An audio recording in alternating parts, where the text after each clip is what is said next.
Hey guys, welcome to the podcast. I am excited. I have India Scales with me today, and we're going to talk about, it's going to be an interesting topic because I've never done this before, but it's really important. We're going to talk about authenticity and why MSLs need to be their human self. And India and I got introduced, we had a conversation, and this just was like, it just kind of popped up, and here we are. So, India, welcome to the podcast. Oh, thank you, Tom. Thank you for having me. I am so excited to be here. You just don't understand. This is a big deal for me considering how much I've listened and was an active listener for MSL Talk Show. And now being on the other side, this is just a surreal moment for me. Well, I am excited. Thank you for your support. I'm glad, and I hope that the podcast has been helpful for you.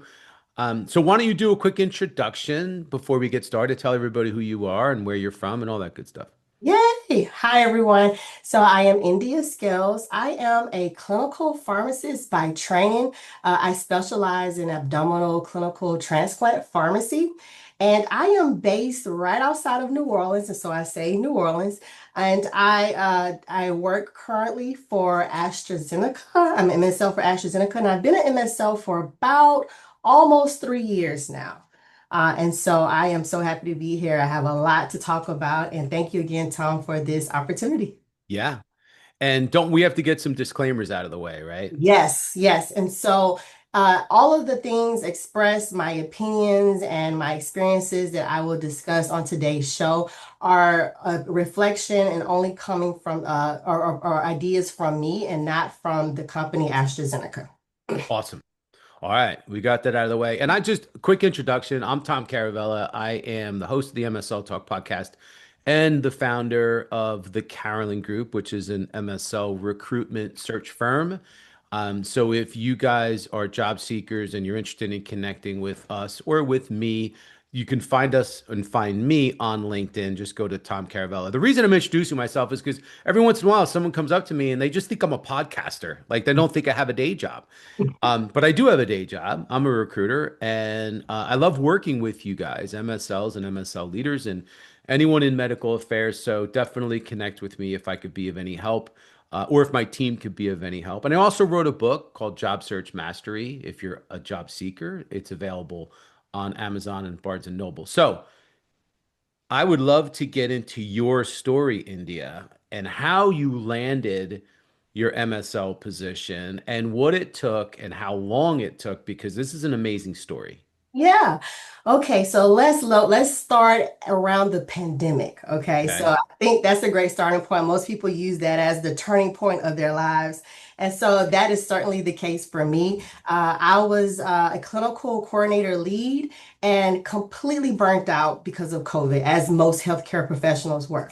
And so I did a lot of deep reflection and I thought, okay, what else am I interested in? What else can I do without it being clinical pharmacy practice? And I thought back and I said, I encountered a lot of MSLs and I was their KOL, and they will always say, you have the personality to do very well as a medical science liaison. And so I thought back and I said, let me dig a little deeper to see what this role is, what do they do? And after a lot of research, I said, you know what, I'm going to give it a whirl. I'm going to try. Well, it's not as easy as you think. It's nothing like the process of you looking for a job in clinical pharmacy practice and going through a quick interview process and boom, you have the job. For me, it took, follow me, 8 months. Out of the 8 months, I submitted 80 applications. Out of the 80 applications, I was called for 8 interviews. Yes, the eight, these are real numbers. And out of the 8 interviews where I were called in different levels and rounds of the interview, I made it to the last round for 3 of those interviews. And then, of course, the very last interview, which was the third one, I landed the MSL role with AstraZeneca.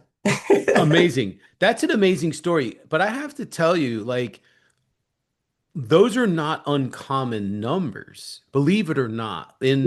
In all of the recruitment, coaching, all of the job seekers that we work with that are aspiring MSLs, sometimes it takes years and Yeah. hundreds of applications. And so ultimately, I know 8 months is a long time.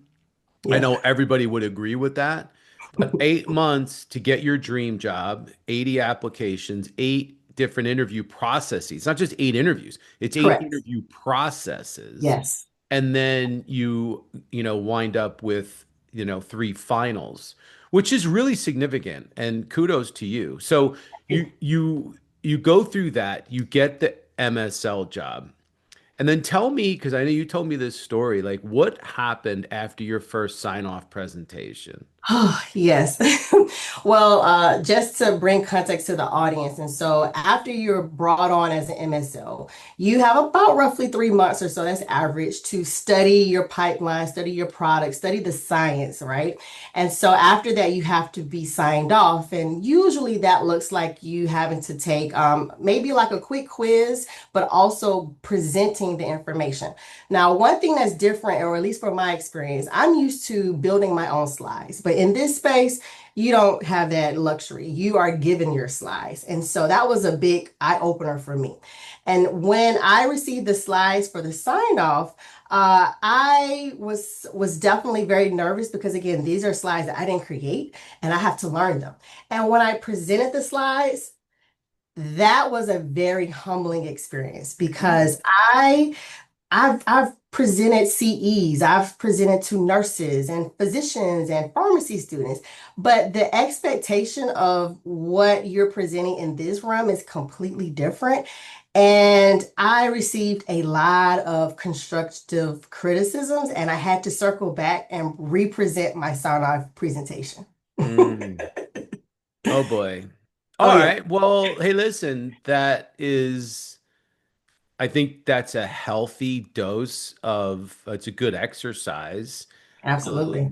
And I've known you're not the first person that I've heard that story from. I think it's more common than you Mm. think. I've seen people that never made it through the certification. Oh, wow. Yeah. So that's a whole even more severe circumstance. But then what happened?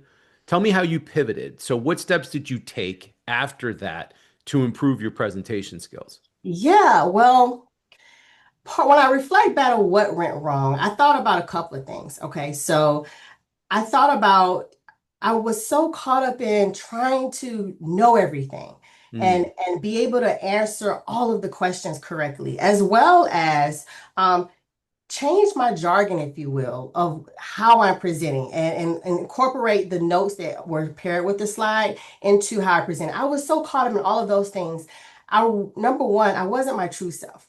And it's funny because one of my teammates who started with me, she noticed it and she pulled me to the side. She says, you know what, India?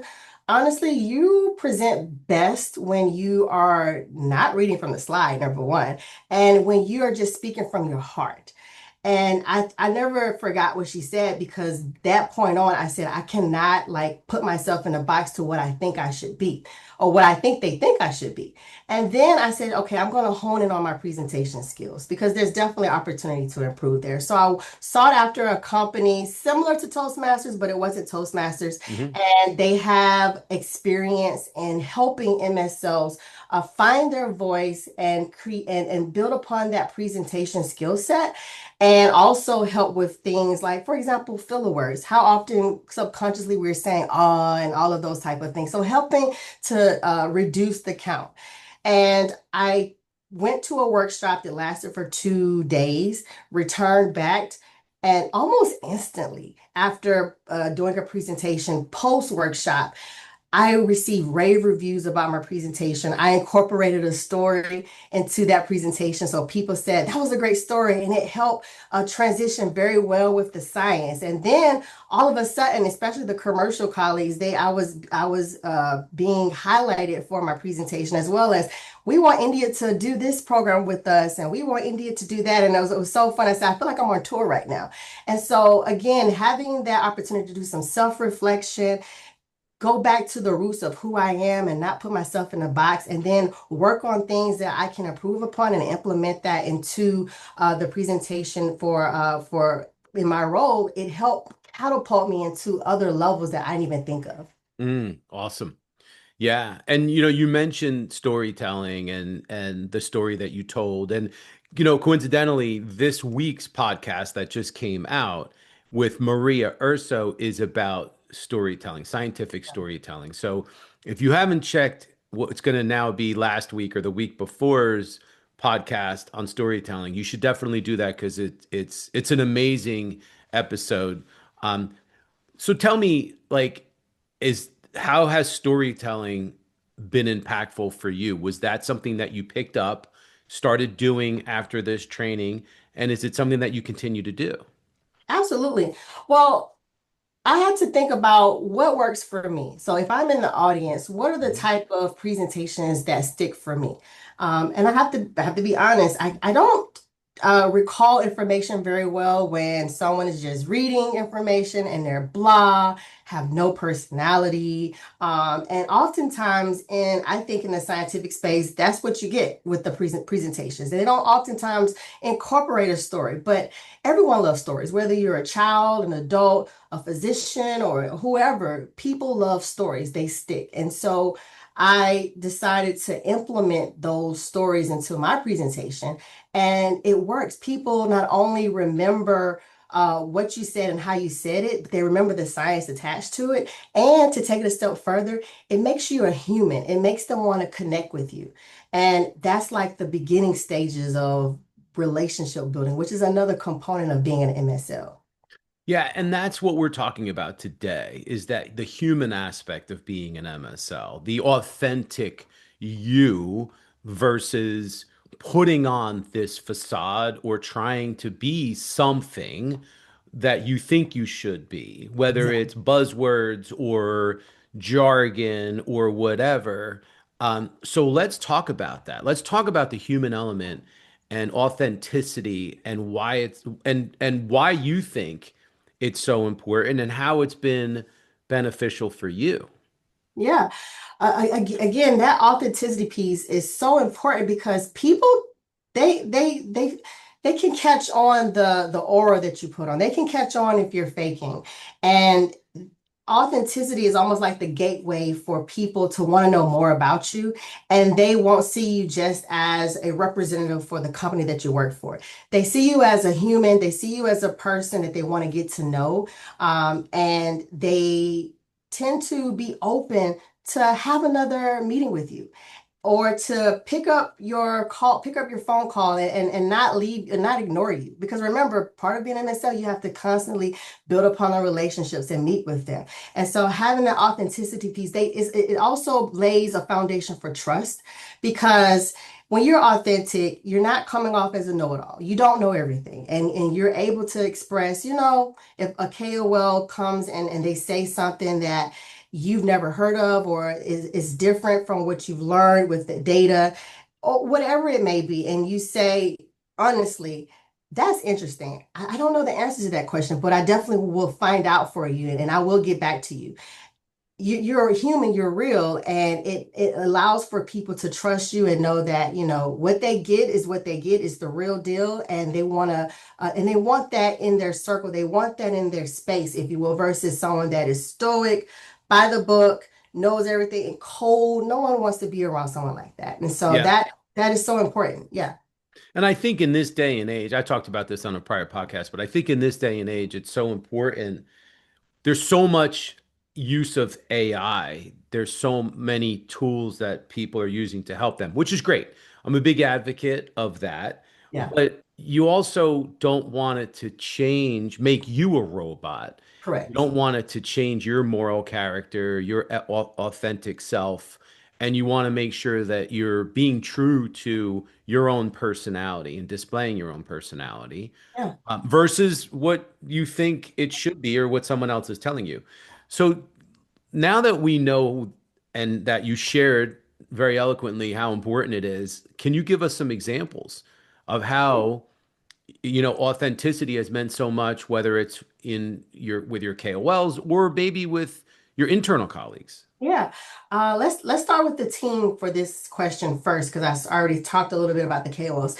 Within my team, I have a very small team, and we're because we're so tiny, we have a chance to get to know each other a little bit closer because we're a very small group, and so. Authenticity means, in this realm, empathy, allowing for people to be their true selves. You get to know them, you get to know their why, their background, what their interests are, and you know people's weaknesses, but also their strengths.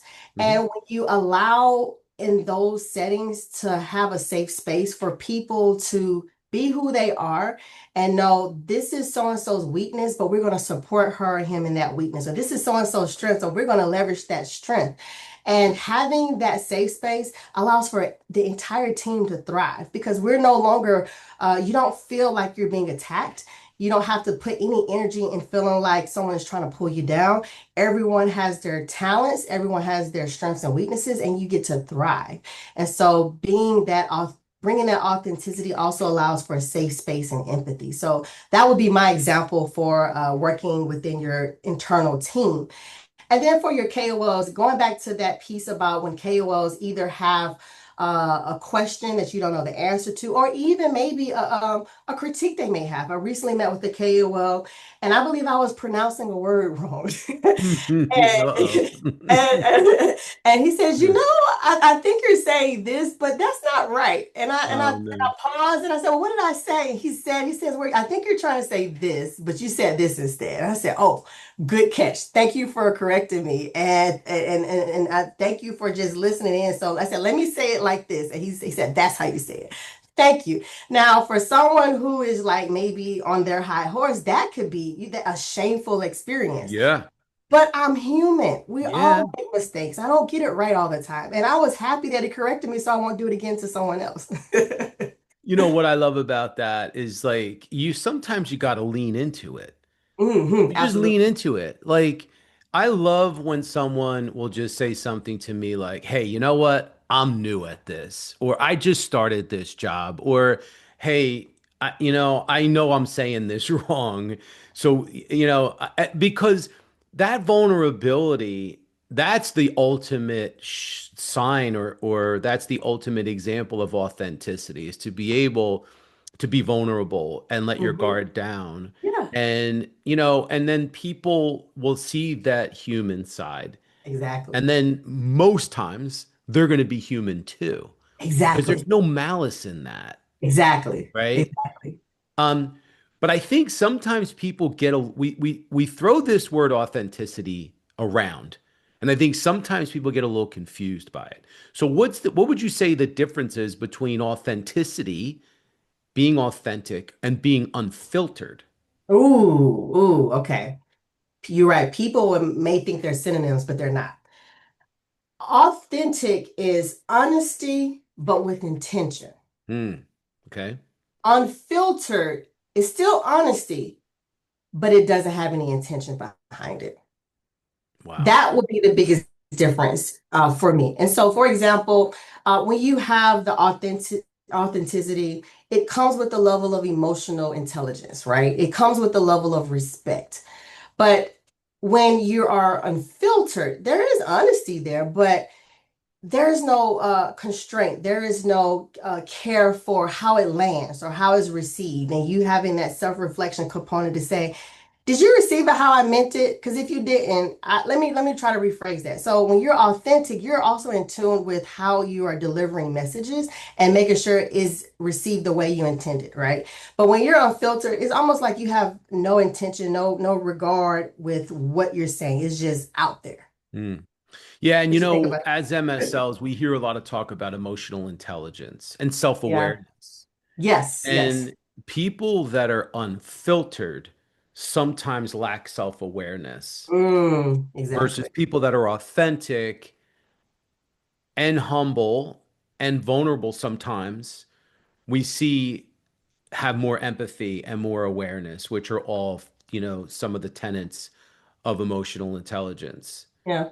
So Yeah. do you agree with that? I agree with it completely. Yes, Yeah. makes a lot of sense. Sometimes, too, I find that when you're unfiltered, it also leaves room for manipulation in a sense Mm. because you're not using it with the right intent in mind. You're using it to wave that I am being honest, but you're almost trying to manipulate to get to the end that you want. But when you have that authenticity, it's not really all about what you want. It's a shared shared experience. It's a shared, like we're trying to get to the same place together. You're more mindful of the other person more than yourself. Yeah.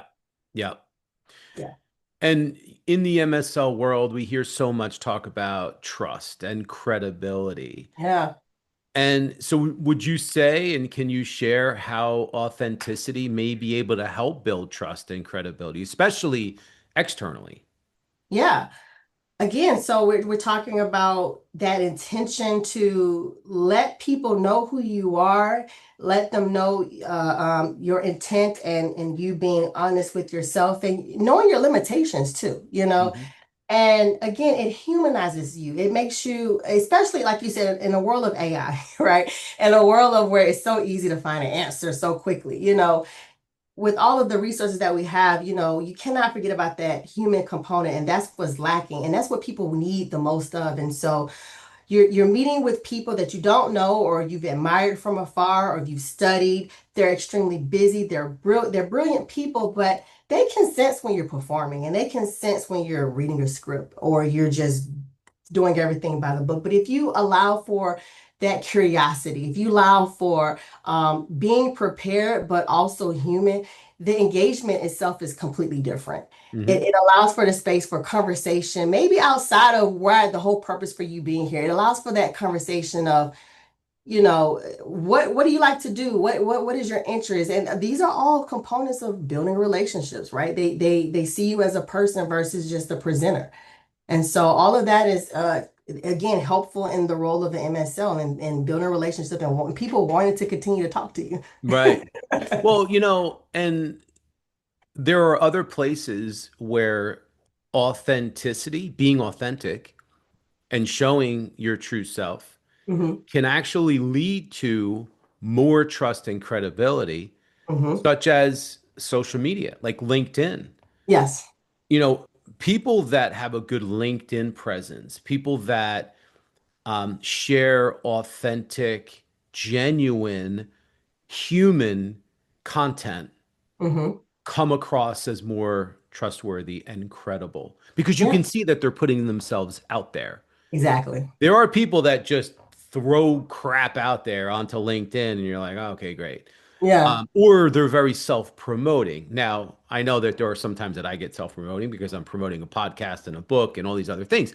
Yeah. But I do like to lead with value-based content Hmm.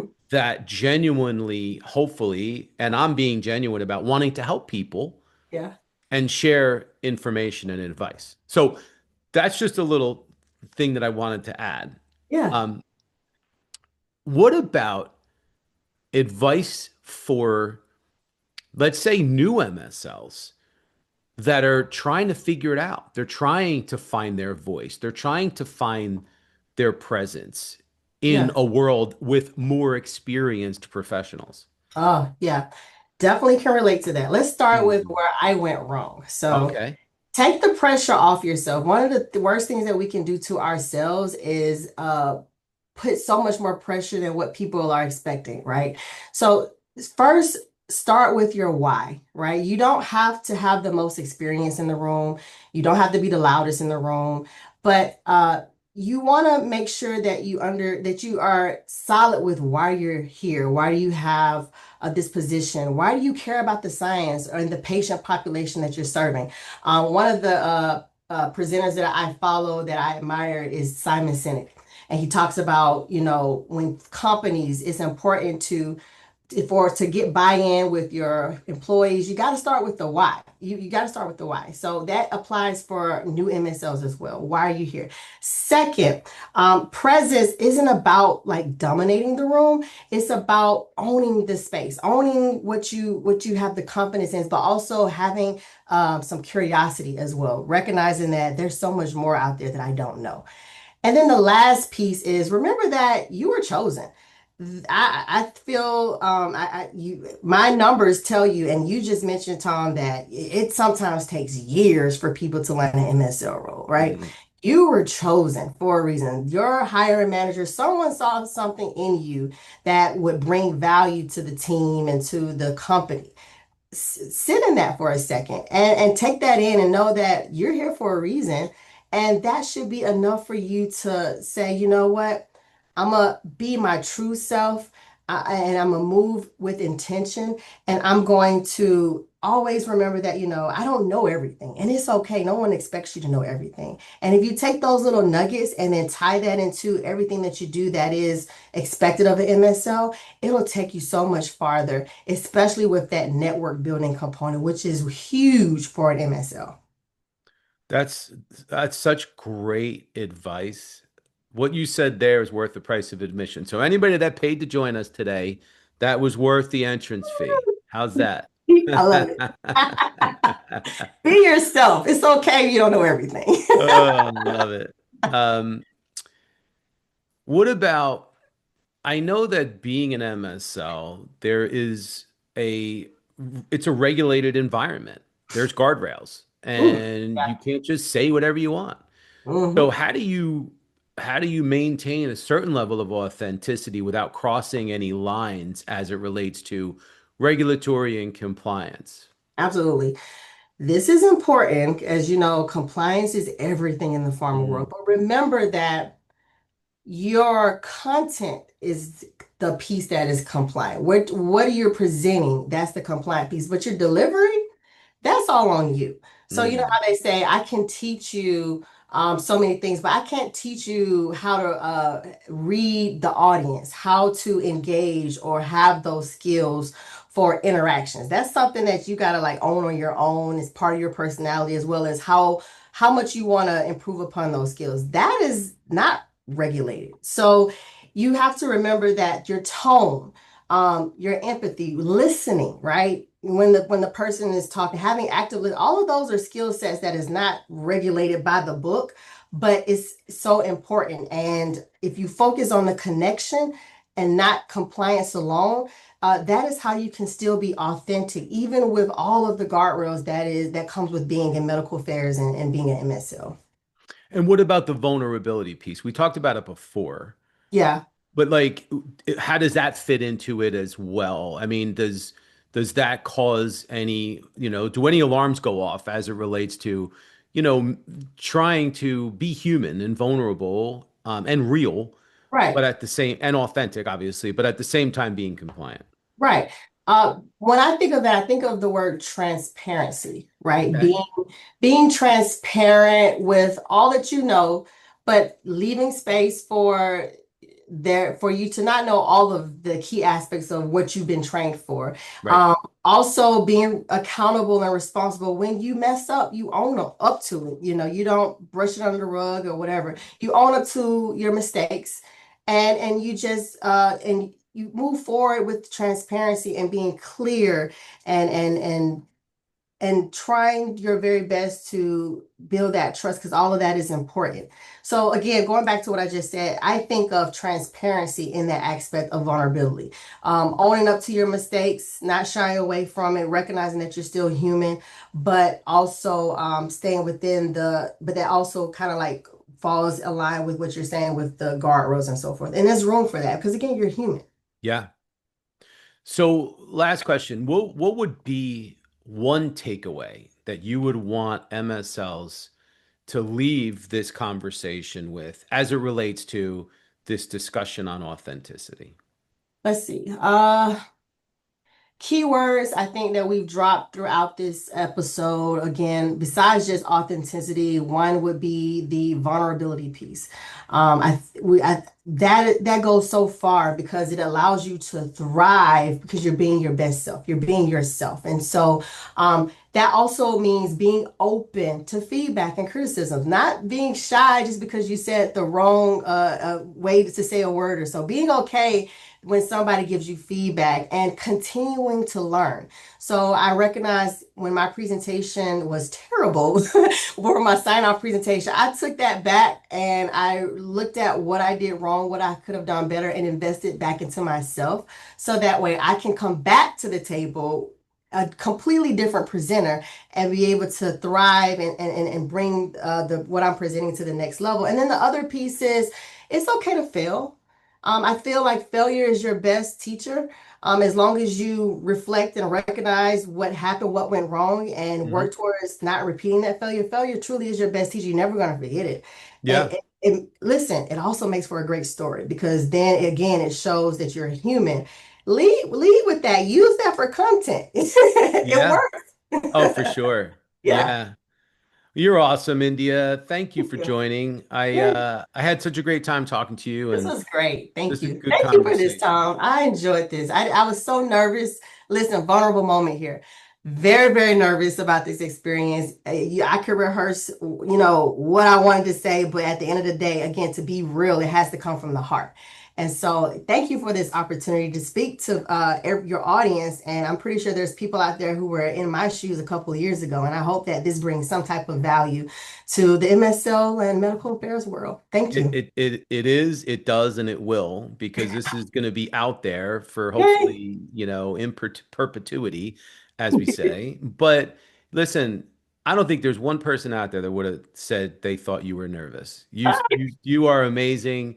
You Thank you. are you are the epitome of authentic, Oh, and thank you're you. just a great, great person. And I'm just grateful that we got to do this. Awesome. Thank you, Tom. All right. Well, guys, thank you as always for joining, for sharing, and for, getting the word out. I know that there's a lot of folks that need help out there, maybe breaking into the role, maybe you're a new MSL. Share this with others that you think could use it. I greatly appreciate it. India appreciates it. Thank you. And we thank you for joining us, and we'll see you next time. Take care, guys. Love you all. Hi, everyone.